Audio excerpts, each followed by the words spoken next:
వైకాపా పన్నుల బాదుడుతో అల్లాడిన విజయవాడ ప్రజలకు ఉపశమనం కలిగించేలా విజయవాడ నగరపాలక సంస్థ కౌన్సిల్ సమావేశంలో కొన్ని తీర్మానాలు చేశారు. చెత్త పన్ను రద్దు చేయడం, ఆస్తి విలువ ఆధారిత పన్నును ఉపసంహరించాలని తీర్మానించడంపై నగరవాసులు హర్షం వ్యక్తం చేస్తున్నారు. వైకాపా ప్రభుత్వం అధికారంలో ఉండగా బెజవాడ నగరవాసులపై సుమారు 45 కోట్ల రూపాయల చెత్త పన్ను భారం మోపింది. గతంలో ఎన్నడూ లేని విధంగా ఆస్తి విలువ ఆధారిత పన్నును అమల్లోకి తెచ్చింది. భవన యజమానులపై ఆస్తి పన్ను రూపంలో ఏటా 15% భారం పడేలా వైకాపా ప్రభుత్వం జీవోలు ఇచ్చింది. అప్పట్లోనే తెలుగుదేశం, సిపిఎం కార్పొరేటర్లు కౌన్సిల్ సమావేశాల్లో గొంతెత్తారు. నిరసనలతో హోరెత్తించారు. వాళ్లందరినీ బలవంతంగా బయటకు పంపిన నాటి జగన్ సర్కార్ ప్రజల నడ్డివిరిచేసింది. కూటమి ప్రభుత్వం అధికారంలోకొచ్చాక తెదేపా కార్పొరేటర్లు గతంలో వేసిన పన్నుల రద్దుకు ప్రతిపాదించారు. పట్టుపట్టి కౌన్సిల్లో తీర్మానం చేయించారు. కౌన్సిల్ తీర్మానాలపై బెజవాడ వాసులు ఆనందం వ్యక్తం చేస్తున్నారు. ప్రతి నెల చెత్త పన్ను అనేది 150 రూపాయలు, 160 రూపాయలు అలా కట్టించుకునేవాళ్ళు. కూటమి ప్రభుత్వం వచ్చిన తర్వాత ప్రతిదీ కూడా రీజనబుల్గా తగ్గించుకుంటూ నిదానంగా వస్తాము, రీజనబుల్గా చేస్తాము అని చెప్తున్నారండి చంద్రబాబు గారు.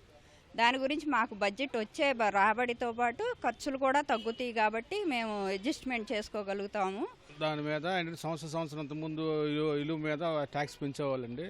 దాని ఈ సంవత్సరం దాన్ని పెంచుకోకుండా దాన్ని ఆఫ్ చేసి పెంచనని చెప్పి కౌన్సిల్లో పెట్టారండి. ప్లస్ చెత్త పన్ను కూడా వచ్చిన గవర్నమెంట్ రద్దు చేసింది.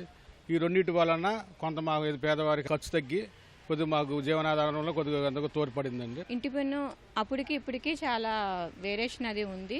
సంవత్సరానికి పెంచుతున్నారు. ఇప్పుడు అది తగ్గించారు కాబట్టి చాలా సంతోషంగా ఉంది అని చెప్తుంది. మేము కూడా కూటమి ప్రభుత్వానికి నమ్మి కూటమి ప్రభుత్వాన్ని తీసుకురావాలని మేము కూడా ప్రజల్ని ఎంకరేజ్ చేశాము. దానికి తగ్గట్టుగానే చెత్త పన్నుని ఆల్రెడీ తీసేసింది.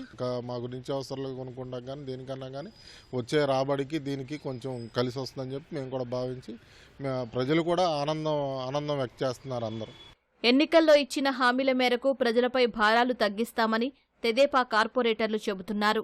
ఆస్తి పన్ను విషయంలో ఆ రోజున కౌన్సిల్లో మేము తెలుగుదేశం పార్టీ కార్పొరేటర్లుగా ఈ ఆస్తి పన్ను పంపి విధానాన్ని మేము వ్యతిరేకిస్తే మమ్మల్ని పోలీస్ స్టేషన్లో పెట్టి ఇవాళ ప్రతి సంవత్సరం కూడా 13% పెరిగే విధంగా వాళ్ళ చట్టాన్ని అమలు చేసినటువంటి వ్యక్తి జగన్మోహన్ రెడ్డి. వాళ్ళ చంద్రబాబు నాయుడు గారు ఇవాళ ఏదైతే ఈ ఆస్తి పన్ను పెంపుదల విధానాన్ని ఆయన పునఃసమీక్షించి ఆర్థిక భారం లేకుండా చేయాలనే దాన్ని అధికారులతోటి ఒక సమీక్ష నిర్వహించి ఈ ఆస్తి పన్నును కూడా తగ్గించే విధంగా చర్యలు తీసుకుంటారని చెప్పి కూడా మేము తెలుగుదేశం పార్టీ కార్పొరేటర్లుగా ఆశాభావం వ్యక్తం చేస్తూ ఉన్నాం.